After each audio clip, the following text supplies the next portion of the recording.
तो आदाब, नमस्कार, गुड इवनिंग, सत श्री अकाल। एक बार फिर आप तमाम लोगों का स्वागत है क्राइम तक के इस कहानी के एपिसोड में। उम्मीद है पूरी फैमिली अच्छी होगी और संडे भी आपका अच्छा गुजरा होगा। कुल मिलाकर कल सब कुछ ठीक था। अब आज की कहानी पर सीधा आते हैं। कुछ कहानियाँ ऐसी होती हैं जो दिल को झकझोर कर रख देती हैं। उसकी वजह ये होती है कि जो चीज़ें हम देखते हैं, सुनते हैं, महसूस करते हैं, फिर यकीन करने को मन नहीं करता कि क्या ऐसा हो सकता है। क्या ऐसा हो सकता है कि किसी बच्चे को कोई जन्म दे, 9 महीने तक माँ कोख में रखे, वो इस दुनिया में आए और जब वो 10 महीने का सिर्फ हो, उसका बाप उसे पथरीली सड़क पर छोड़कर चला जाए।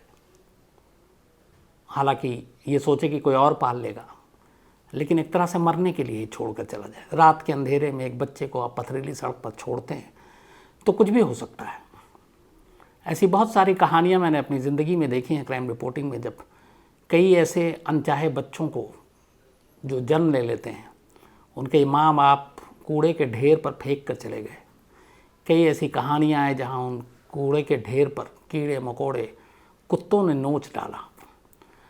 तो फिर इंसान होने पे शर्म आती है ख़ुद को कि क्या हम लोग ऐसा कर सकते हैं। ये इंसानों की दुनिया है, इंसान रहते हैं यहाँ, इंसान बसते हैं, और कोई एक मासूम इस दुनिया में नया नया आता जिसे मालूम भी नहीं कि दुनिया कैसी है, दुनिया के लोग कैसे हैं, और वही पलट के किसी दिन पूछ ले कि क्या यही इंसानों की दुनिया है। इसी में लाने के लिए मुझे 9 महीने तक कोख में रखा गया और उसके बाद मुझे मरने के लिए छोड़ दिया गया। शायद हम में से किसी के पास भी उसके सवाल का जवाब नहीं होगा। ये झकझोर देने वाली कहानी गुजरात की है। गुजरात के गांधीनगर से ये कहानी आई और बहुत सारे क्राइम तक फैमिली मेम्बर ने मुझे मेल किया कि इस कहानी को ज़रूर आप लोगों के साथ शेयर करूं। बेहद अफसोसनाक कहानी। इस कहानी की शुरुआत होती है 8 अक्टूबर, फ्राइडे का दिन था। रात के करीब 9:20 का वक्त था। गांधीनगर जगह, और गांधीनगर में एक स्वामी नारायण गौशाला है। ये पेठापुर गांधीनगर में है। अच्छा खासा ये एक गौशाला है। यहाँ पे डेयरी प्रोडक्ट भी लोग यहाँ से लेकर जाते हैं। रात 9:20 8 अक्टूबर, गौशाला के कर्मचारी अंदर थे। अचानक उन्हें किसी बच्चे के रोने की आवाज़ सुनाई देती है। कर्मचारी बाहर निकलते हैं, देखते हैं कि गौशाला के ठीक गेट के पास साइड में, राइट साइड में, एक बच्चा सड़क किनारे पड़ा है और रो रहा है बेतहाशा। कर्मचारी घबरा जाते हैं, बच्चों को उठाते हैं गोद में। इसके बाद कुछ लोगों को आवाज़ दी जाती है, बाकी लोग आते हैं आसपास में, फिर देखते हैं कि पता नहीं किसका बच्चा है, माँ बाप कहाँ है, शायद कोई मिल जाए। बट दूर दूर तक कोई दिखाई नहीं देता। रात का वक्त था। जब कहीं किसी का पता नहीं चला तो गौशाला के कर्मचारी में से ही किसी ने पुलिस को फ़ोन किया और बताया कि एक बच्चा इस तरीके से सड़क पर पड़ा है गौशाला के गेट पर। पुलिस की टीम आती है। मुश्किल से 10 महीने का बच्चा, नहायत मासूम, बहुत प्यारा। इस कहानी में उसकी तस्वीर भी आप देखिएगा तो उसको देखकर दिल पसीज जाए, प्यार आए, कोई भी उसको गले लगाने के लिए मजबूर हो जाए, इतना प्यारा। तो पुलिस आती है, देखती है। अब बच्चा 10 महीने का रो रहा है। ये उम्र माँ के गोद की होती है, माँ के आंचल की होती है, और ऐसी उम्र में वो बच्चा सड़क के किनारे था। अब पुलिस के लिए भी ये कि इस बच्चे को कैसे हैंडल करें। तो वहीं इलाके की एक काउंसलर हैं, उस काउंसलर लेडी थी वो। तो पुलिस ने उन काउंसलर से हेल्प मांगी। उन्होंने कहा कि ये बच्चा है और इस बच्चे की देखभाल कैसे होगा, तो अगर आप इसकी थोड़ा सा देखें, ताकि हम लोग उतनी देर में माँ बाप को ढूंढते हैं। उन काउंसलर ने उस बच्चे को अपने पास लिया। रात बीतती है। सुबह होते होते इस बच्चे की तस्वीर और वीडियो गुजरात में वायरल हो जाता है एक तरह से सोशल मीडिया पर। इतना मासूम चेहरा, उसकी इतनी प्यारी आंखें। सारे बच्चे ही मासूम होते हैं, फरिश्ते जैसा ये बच्चा।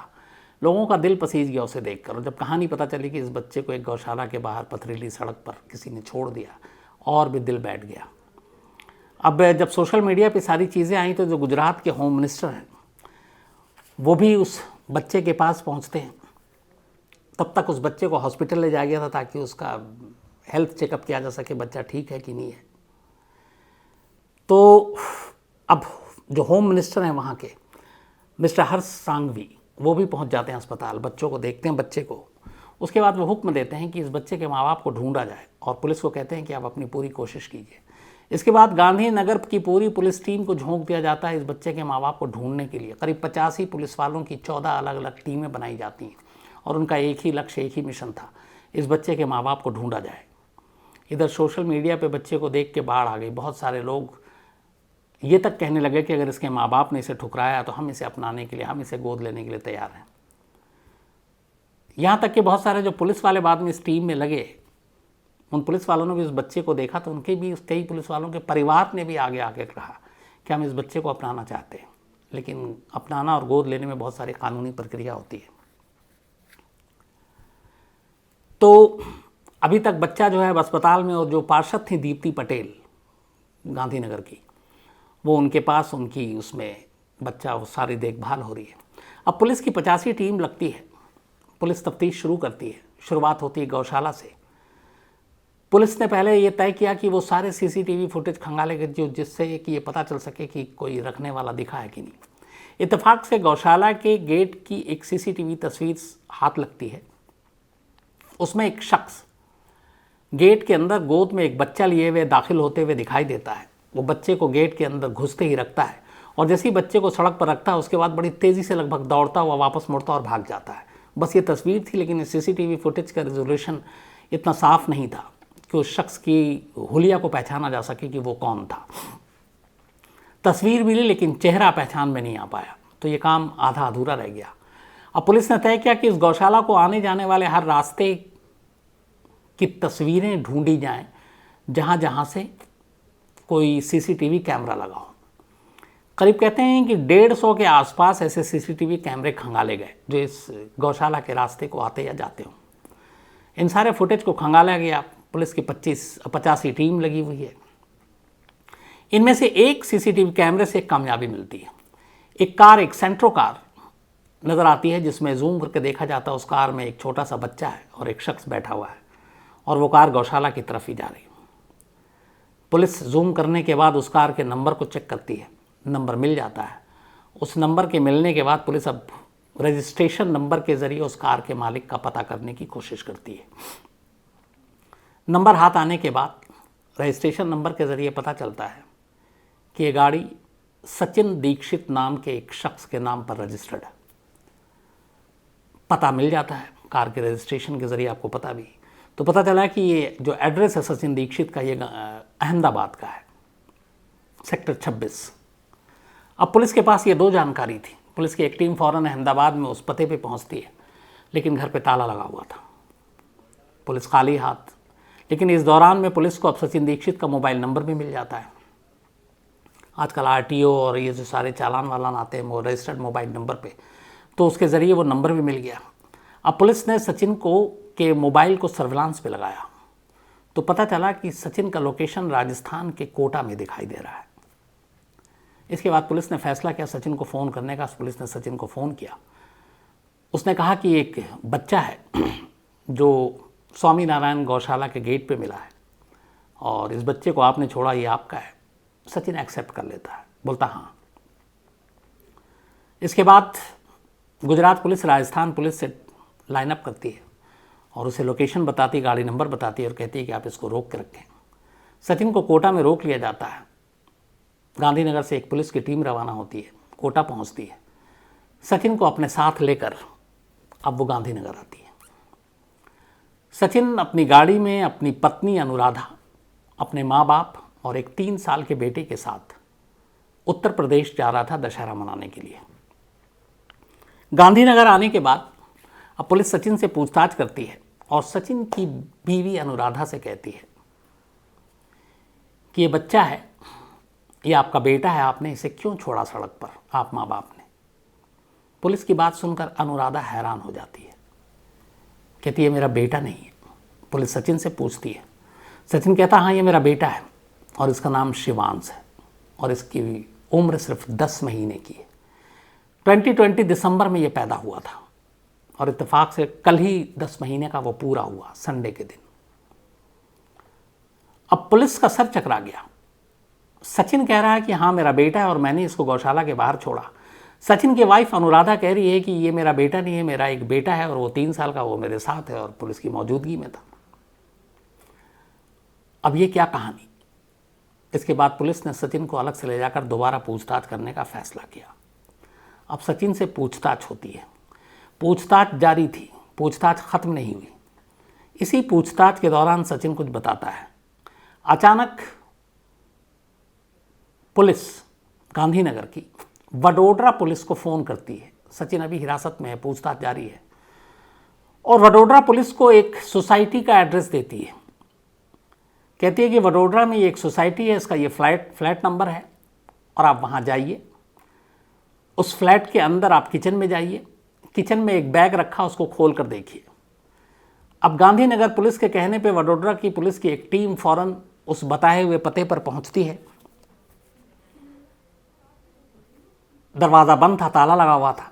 पुलिस ताला तोड़ती है। गांधीनगर पुलिस के कहे मुताबिक वो उसके बाद सीधे घर के अंदर किचन में जाती है। किचन में सचमुच एक बैग रखा हुआ था। पुलिस अब बैग को खोलती है। उस बैग के अंदर एक महिला की लाश थी। वडोदरा पुलिस फौरन ये खबर वापस गांधीनगर पुलिस को देती है। गांधीनगर पुलिस को जब देती है, सचिन गांधीनगर पुलिस के सामने बैठा था, बयान दे रहा था। अब कहानी शुरू हुई एक 10 महीने के शिवांश बच्चे की गौशाला के बाहर। सचिन कह रहा है कि ये मेरा बेटा है। सचिन की वाइफ अनुराधा कह रही है कि ये मेरा बेटा नहीं है, मेरा बेटा एक ही और वो 3 साल का है। तो अब सवाल ये था कि शिवांश किसका बेटा है। और सचिन गांधीनगर में बैठकर वडोदरा का एक फ्लैट का पता क्यों दे रहा है और ये बता रहा है कि किचन में एक बैग है और उस बैग में एक लाश है, वो लाश किसकी है और उस लाश के बारे में सचिन को कैसे पता। अब पुलिस सचिन से पूरी पूछताछ करती है अपने हिसाब से, और सचिन इसके बाद पूरी कहानी सुनाता है। कहानी यह है कि 2016-17 के बीच, बल्कि 2016 एंड में, सचिन की शादी अनुराधा से होती है, घर वालों की मर्जी से। सचिन उत्तर प्रदेश के गांव का रहने वाला, वो नौकरी के सिलसिले में गुजरात पहुंचता है। अहमदाबाद की एक कंपनी में वो एक असिस्टेंट मैनेजर के तौर पर काम कर रहा था।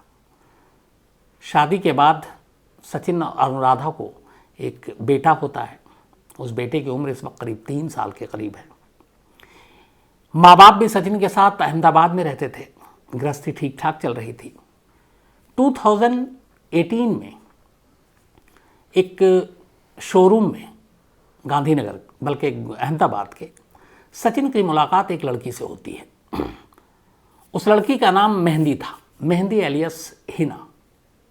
अब इत्तेफाक से मेहंदी और हिना एक ही चीज़ है। उर्दू में हिना को मेहंदी भी कहते हैं। मेहंदी का मतलब हिना होता है। तो उस लड़की का नाम मेहंदी था उर्फ हिना, बट वो हिना के नाम से ज़्यादा जानती थी। तो एक शोरूम में मुलाकात होती है सचिन और हिना की। मुलाकात के बाद, और हिना जो है उसी शोरूम में काम करती थी, दोनों के बीच में दोस्ती होती है, नंबर आदान प्रदान होता है, फिर दोनों फ़ोन पे बात करते हैं, फिर दोनों में प्यार हो जाता है। अब ये दोनों का रिश्ता चल रहा था। 2019 भी आकर चला गया। इस दौरान में 2019 आते आते सचिन का ट्रांसफ़र अहमदाबाद से वडोदरा हो जाता है। वो वडोदरा में जाता है और एक सोसाइटी में एक फ्लैट किराए पर लेता है। फ्लैट किराए पर लेने के बाद अब वो हिना को अपने साथ उसी फ्लैट में रखता है। बीवी, बेटा, माँ बाप सचिन के अहमदाबाद में है। नौकरी चूँकि तबादला हो गया तो वो वडोदरा में है, और वडोदरा में उसने अपने साथ अब हिना को रख लिया। अब दोनों लिव इन में रह रहे हैं। Monday to Friday Sachin Vadodara में हिना के साथ रहता, और फ्राइडे की रात वो वडोदरा से निकल जाता और अहमदाबाद पहुंच जाता अपने परिवार के साथ, अपनी बीवी, बेटे और माँ बाप के साथ रहता। मंडे मॉर्निंग वो वापस फिर पहुंच जाता वडोदरा हिना के पास। तो कायदे से 4 दिन वो हिना के साथ रहता, 3 दिन अपने परिवार के साथ रहता। साथ रहते रहते पिछले साल दिसंबर में हिना ने एक बेटे को जन्म दिया। दोनों की शादी नहीं हुई थी, चूँकि लिव इन में थे। उसका नाम उन्होंने रखा शिवांश। इस दौरान में हिना लगातार सचिन से कहती रही कि अब तो बेटा भी हो गया, शादी कर लेते हैं। सचिन ने वादा किया था उससे शादी करने का, लेकिन सचिन टालता रहा। शादी हो नहीं रही थी। इसके लेकर कई बार झगड़ा भी हुआ। लास्ट फ्राइडे यानी कि 8 अक्टूबर को दोपहर की बात है। सचिन ने हिना को बताया कि वो दशहरे पर अपने परिवार के साथ उत्तर प्रदेश जा रहा है और वो करीब 8 दिन के बाद लौट कर आएगा। ये सुनकर हिना भड़क गई।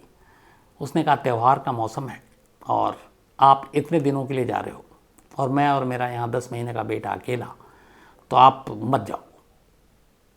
सचिन कहता, नहीं जाना है, पहले से प्लान है।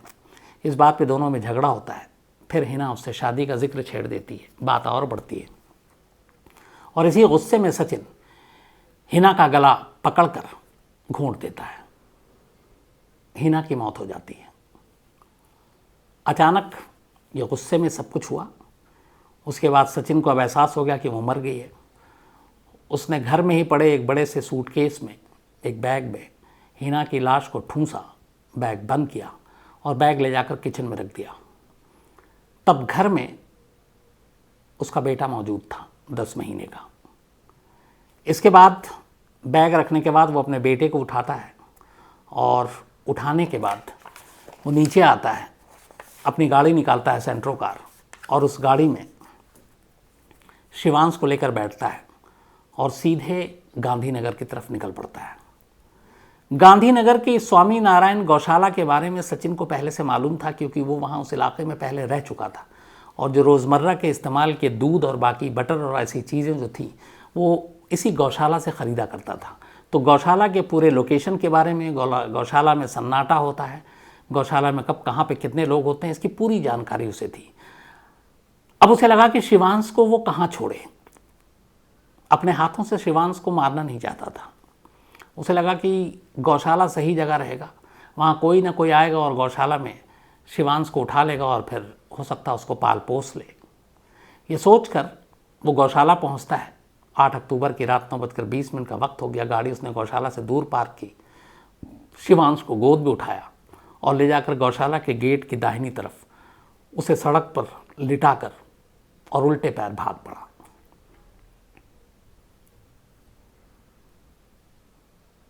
उसे हिना से तो छुटकारा चाहिए था। हिना के बाद अब उसे अपने इस बेटे के राज को भी राज रखना था, क्योंकि पुलिस ने जो पूरी जांच की उसके हिसाब से सचिन की पत्नी अनुराधा या सचिन के माँ बाप किसी को भी सचिन और हिना के रिश्ते के बारे में कोई जानकारी नहीं। उन्हें ये तक जानकारी नहीं कि वडोदरा में जब ये तबादला हुआ और ये गया और वहाँ पे 5 दिन रहता था तो उस फ्लैट में और कौन रहता था, कभी उस फ्लैट पे भी किसी को लेकर नहीं गया। तो हिना के और सचिन के रिश्ते का सच, सचिन और हिना के साथ उसका एक बेटा है, इसका सच, इनमें से किसी को नहीं मालूम था इस परिवार को। ये राज तब खुला जब सचिन ने हिना का कत्ल किया और शिवांश को गौशाला के बाहर छोड़ा।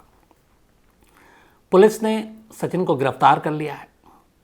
डीएनए हो रहा है ताकि शिवांश और उसके बीच का जो रिश्ता है बाप बेटे का वो उसको साबित किया जा सके। सचिन के अपने परिवार वाले खुद सकते में हैं, क्योंकि ये राज उन्हें 3 साल से नहीं मालूम था। लेकिन इन सारी चीज़ों के बीच में सबसे अफसोसनाक चीज़ ये है कि 10 महीने का सुशांत, जो शिवांश, माँ इस दुनिया में रही नहीं, बाप की अब ज़िंदगी शायद जेल की सलाखों के पीछे कटे। उसने कोई जुर्म नहीं किया शिवांश ने, लेकिन सारे ज़ख्म उसके हिस्से आ गए, क्योंकि माँ का साया भी नहीं है, बाप का साया भी नहीं मिलेगा। और यही सोचकर बहुत सारे लोग शिवांश से उनको प्यार हो गया है। इस केस में जो पुलिस की टीम लगी थी उसमें से कहते हैं कि बहुत सारे पुलिस वालों का परिवार शिवांश को गोद लेना चाहता है, बहुत सारे आम लोग गोद लेना चाहते हैं। अब आगे क्या होगा मुझे नहीं मालूम, लेकिन एक सवाल खुद मेरे जहन में है कि सचिन जेल गया, उसकी बीवी अनुराधा के सास ससुर और उसका एक बेटा तो साथ हैं, आज़ाद हैं, बाहर है। क्या सचिन की पत्नी अनुराधा शिवांश को अपनाएगी? क्या वो उसे बाकी कोई और गोद ले उसके बनिस्बत अपने घर में रखेगी? क्योंकि कायदे से देखें तो रिश्ते में वो भी माँ ही है और माँ की ममता पे कभी कोई शक या सवाल नहीं उठता है।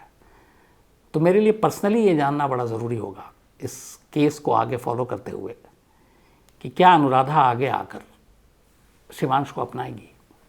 ऐसा होता है तो शायद ज़्यादा खुशी होगी। तो आज कहानी में इतना ही, लेकिन कहानी ख़त्म करूं उससे पहले कुछ हमेशा की तरह लोगों के मेल, और आज क्राइम तक फैमिली में कुछ लोगों का जन्मदिन भी है। अजय शर्मा जी हैं, इनका जन्मदिन है आज, तो अजय जी बहुत बहुत हैप्पी बर्थडे आपको। मुकेश कुमार यादव इनके दोस्त हैं कुवैत से, उन्होंने भेजा है ये, तो Ajay Sharma ji thank you and happy birthday. इसके अलावा वंदना भारती हैं, कल इनका जन्मदिन है, तो वंदना भारती जी एडवांस में आपको जन्मदिन की बधाई। और आप बहुत लकी हैं, आपके जो मेल आपके दोस्तों ने भेजा है। दुनिया में उतार चढ़ाव बहुत सारी परेशानियां आती हैं, लेकिन खुशी और गम ये दोनों एक साथ चलते हैं, और इससे हारने की ज़रूरत नहीं है। अच्छा हमेशा सोचना चाहिए, पॉजिटिव। और आप लकी हैं कि आपके बड़े अच्छे दोस्त मिले हैं, आयान खान, गरिमा, प्रीति, सुजीत, जिन्होंने आपके लिए बाकायदा ये मेल लिखा। तो वंदना जी हैप्पी बर्थडे एडवांस में। इसके अलावा संजय राज त्यागी हैं, इनका भी आज जन्मदिन है, तो संजय भाई हैप्पी बर्थडे। तन्मय चौहान हैं और कल इनका बर्थडे है, तो तन्मय साहब आपको भी जन्मदिन की बहुत बहुत बधाई एडवांस में। इसके अलावा हितेन शाह, उत्कर्ष पटेल, वत्सल देसाई, अनुज, करीम, सोनल, इन लोगों ने आज की ये शिवांश की कहानी की फरमाइश की थी गुजरात से। थैंक यू आप सभी लोगों का भी। अरूप मोगिया हैं और ये सोमालिया की कहानी सुनना चाहते हैं कि सोमालिया दुनिया का सबसे गरीब देश क्यों है। मैं कभी आपको ज़रूर सुनाऊंगा। इसके अलावा सैयद रज़ा हैं और ये सद्दाम हुसैन के पोते की कहानी सुनना चाहते हैं। इसके अलावा साहिल शेख हैं और ये श्रीलंकन क्रिकेट टीम का जो अटैक हुआ था पाकिस्तान में, उसकी कहानी सुनना चाहते हैं, और ये मैं सुना चुका हूँ। शेख साहब आप इसी कहानी में आप देख सकते हैं। इसके अलावा सौरभ मिश्रा हैं और ये हॉरर या मोसाद की कहानी सुनना चाहते हैं, ज़रूर सुनाता हूँ जल्दी। पंकज सिंह हैं ब्रिस्बेन ऑस्ट्रेलिया से, थैंक यू वेरी मच आपके मेल के लिए पंकज भाई। इसके अलावा कल्लोल दास हैं नॉर्थ 24 परगना से, दुर्गा पूजा की बहुत बहुत बधाई, आपको भी इन्होंने विश किया है। और आजकल तो कोलकाता का एकदम दूसरा ही माहौल होता है दुर्गा पूजा में। इसके अलावा राजगौर बिपिन हैं और ये कहते हैं कि आपकी ज़िंदगी की कोई कॉमेडी की कहानी सुनाइए। चलिए कभी फुर्सत में सुनाता हूँ राजगौर साहब। शुभम भारद्वाज हैं ठाणे से, बल्कि ये राजगौर बिपिन हैं ठाणे से। इसके अलावा मोहम्मद सिराजुद्दीन हैं। तो थैंक यू आप तमाम लोगों के मेल के लिए, और अब आपसे मुलाकात होगी कल रात 9 बजे किसी नई कहानी के साथ। तब तक अपना ख्याल रखिएगा। Thank you very much.